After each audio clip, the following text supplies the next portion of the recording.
السبايسي الكرانش اللي بره تقيل وحلو ما شاء الله، يعني دبوس بقى 3 دبابيس في بعض. طيب ده تشيكن رول، ده عملوا في ايه؟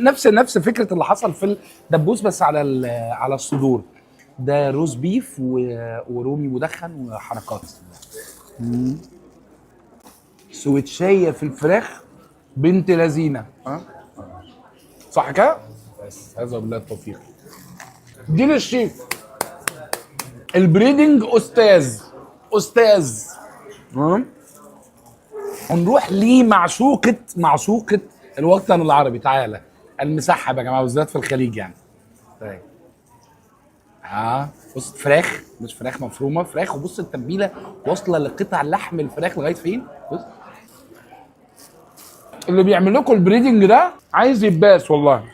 تعالى يا احمد، دي لازم تغطس الغطسه دي وتسمع. اسمع.